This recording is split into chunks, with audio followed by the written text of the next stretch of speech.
नमस्कार, मैं हूं मृत्युंजय कुमार झा। शाम के 5:30 बज चुके हैं और अगले आधे घंटे तक आपके सवालों का सबसे बड़ा मंच तैयार है। अगर आपने कमोडिटी में ट्रेड किया है या फिर नया ट्रेड लेना चाहते हैं, जानना चाहते हैं कि आगे मार्केट की चाल होगी क्या, तो आप सवाल पूछिए। नंबर आप नोट कर लें जिस नंबर पर आप सवाल पूछ सकते हैं, 02223001634। इसके अलावा आप 02223001635 पर भी अपना सवाल पूछ सकते हैं।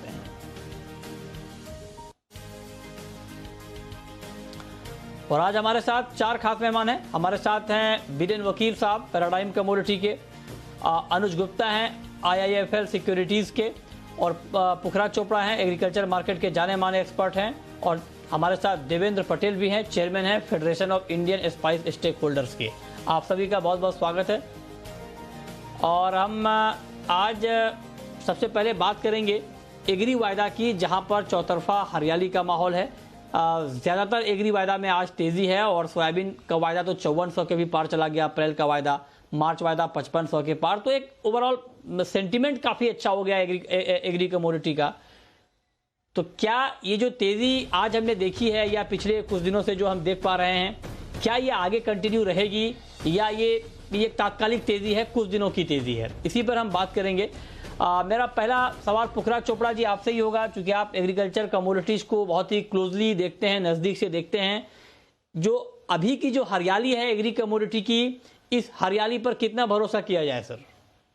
देखिए, कमोडिटी मार्केट में बहुत ज्यादा हरियाली पर तो विश्वास किया नहीं जा सकता। ये देखिए, 2 सप्ताह पहले भी इस तरह से एक हरियाली हुई थी, उसके बाद में 4-5 दिन हमेशा ही लाल की लाल रहा बाजार। तो अभी जो आज जो तेजी बनी है तेल तिलहन में या चना में, तो उसका मुख्य कारण है फसलें धीरे धीरे ज्यादा खराबी की रिपोर्ट आ रही है। और ये सोयाबीन तेज होने से सरसों को सपोर्ट मिला है, और उसके सपोर्ट से चना को भी सपोर्ट मिला है, और फसलें भी खराब है। तो दोनों चीजें एक साथ होने से बाजार में ये तेजी बनी है। अभी 1-2 दिन तो कायम रहनी चाहिए तेजी, मृत्युंजय जी। पुखराज जी, आप कह रहे हैं कि हरियाली बहुत लंबी टिकती नहीं है सर। मार्च के महीने में ही होली है, मार्च के आखिर में। तो होली जो है इस बार एग्री कमोडिटी हरे रंग से खेलेगी या लाल रंग से, क्या अनुमान है तब तक के लिए? कुल मिला के हरे रंग पे खेलेगी। कुल मिला के हरे रंग पे खेलेगी। आप कह रहे हैं कुल मिलाकर हरे रंग से खेलेगी? हाँ, जो फसलें सामने आएगी मार्केट में, जी, त्यों इसकी पोल का पता चलेगा और वो हरा रंग पकड़ लेगा जी। चलिए, ये उम्मीद आप कर रहे हैं, अच्छी बात है सर। मतलब आप कह रहे हैं कि हरियाली अभी आगे कंटिन्यू रहनी चाहिए।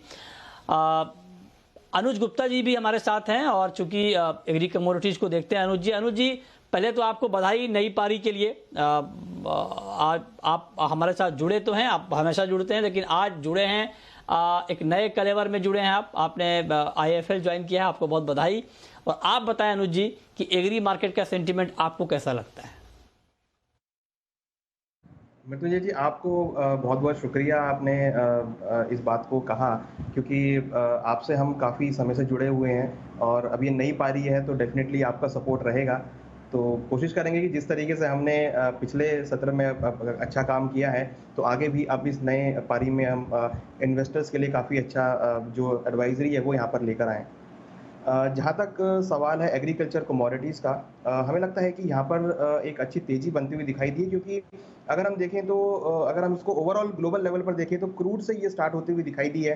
क्रूड से हम देखें तो उसके बाद एडिबल ऑयल्स पर ही शिफ्ट हुई है, और एडिबल ऑयल जैसे जैसे महंगे हुए हैं तो वैसे हमने देखा कि दालों के अंदर और बाकी एग्रीकल्चर कमोडिटी में तेजी बनती हुई दिखाई दी है। तो एक साइकिल है जो कि यहाँ पर आती हुई दिखाई दी है। साथ में हमने देखा है कि अर्जेंटीना के अंदर अगर हम एडिबल ऑयल्स की बात करें तो वहाँ पे प्रोडक्शन कम देखने को मिला है, वेदर कंडीशन सुटेबल नहीं है, जिसकी वजह से सब एडिबल ऑयल्स में तेजी देखने को मिली है। साथ में हम देखें तो भारत के अंदर भी कई क्रॉप जो है वो कुछ डैमेज की रिपोर्ट आती हुई दिख रही है, जैसा कि पुखराज चोपड़ा जी ने भी कहा है। तो उसकी वजह से हमने एग्रीकल्चर कमोडिटी में तेजी बनते हुए देखी है। हालांकि आगे हम देखेंगे नई क्रॉप का जो सीजन है, जैसे चने का या फिर सरसों का, तो उससे हो सकता है कि जब अराइवल आएगी तो कुछ भावों में गिरावट देखने को मिले। मगर फिलहाल जो करंट सिचुएशन दिख रही है वो ये दिख रही है, और जो आज यहाँ पर तेजी देखने को मिली है उससे लग रहा है कि ये तेजी कुछ और अभी लंबे समय तक चल सकती है। अच्छा, ठीक है बीरेन जी, सोयाबीन को लेकर आपने हमेशा से ये बात कही जी बिजनेस पर कि सोयाबीन के फंडामेंटल मजबूत हैं, दाम बढ़ेंगे, और बिल्कुल जो आपने अनुमान लगाया उसी दिशा में मार्केट आगे बढ़ भी रहा है।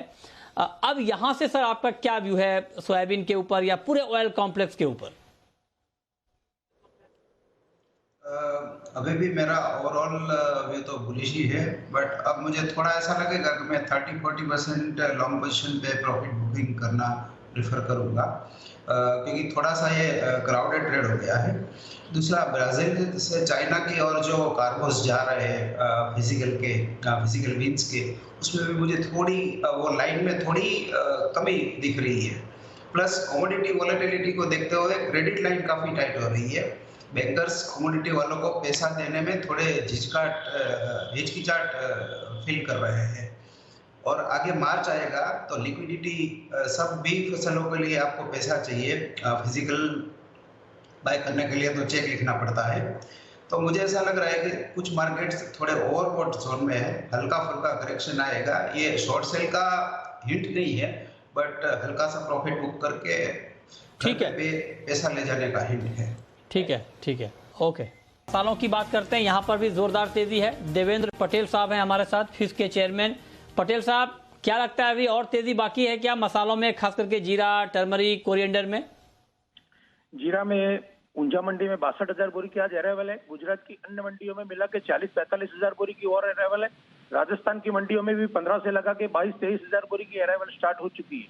फिर भी बाजार बढ़ रहा है। इसका मेन कारण है मसाला कॉम्प्लेक्स पूरा तेजी में होने से नीचे भाव के जीरे में भी लिक्विडिटी आ रही है, एक कारण वो है। दूसरा कारण, आज से 1.5-2 मास पहले जो फॉरवर्ड सेलिंग के एक्सपोर्ट के व्यापार स्टार्ट हुए थे, लगभग नीचे में 2550 से लगा के 2700 में, आज से 1.5-2 मास पहले जो बिक्री हुई थी, उनका बेचान भी गिरफ्त में तेजी वालों ने लिया है और वो लोग गिरफ्त में आ चुके हैं, जिसका कटिंग मार्च डिलीवरी का होने से अभी एकदम फास्ट तेजी हो रही है।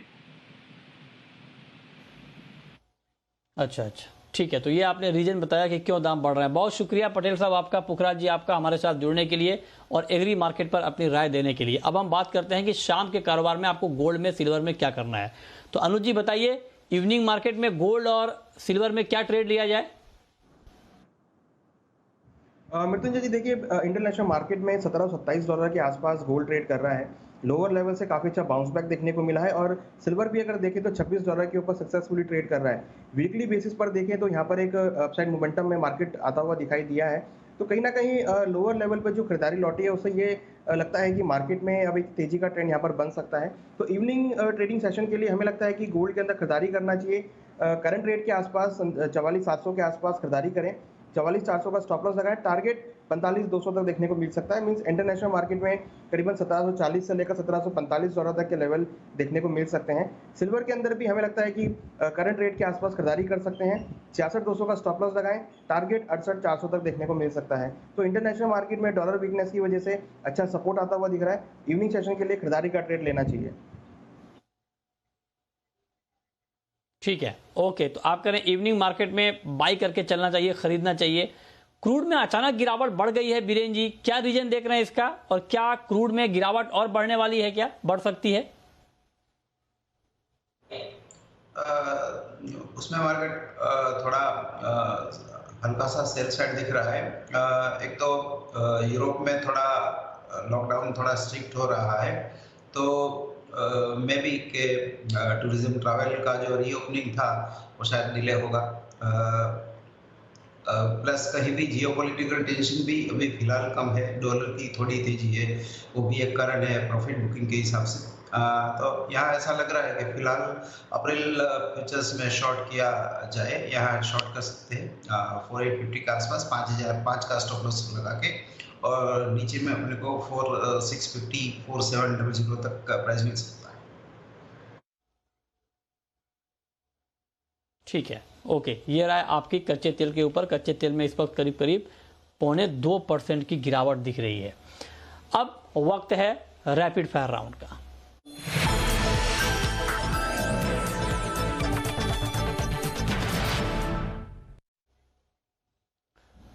अनुज जी, आपकी पहली रैपिड फायर कॉल। हमारी रैपिड फायर कॉल गोल्ड में रहेगी, गोल्ड में खरीदारी करके चलें 44,700 के आसपास, स्टॉप लॉस 44,400 का रहेगा, टारगेट 45,200 तक हो सकता है। आपकी कॉल बीरेन जी। 685 पे कॉपर शॉर्ट करना प्रेफर करूंगा, 695 का स्टॉप लॉस रहेगा और 665 670 के आसपास का टारगेट रहेगा। आपकी आखिरी कॉल अनुज जी। हमारी कॉल नेचुरल गैस में रहेगी। यहाँ पर वार्म वेदर की वजह से सेलिंग देखने को मिल रही है, तो नेचुरल गैस में बिकवाली करके चलें, स्टॉप लॉस 193 पे लगाएं, टारगेट 181 तक हो सकता है। ओके, बहुत शुक्रिया अनुज जी आपका और बीरेन जी आपका हमारे साथ जुड़ने के लिए, बताने के लिए कमोडिटी में कहां पर कमाई के मौके बनेंगे। तो फिलहाल इस बुलेटिन में इतना ही।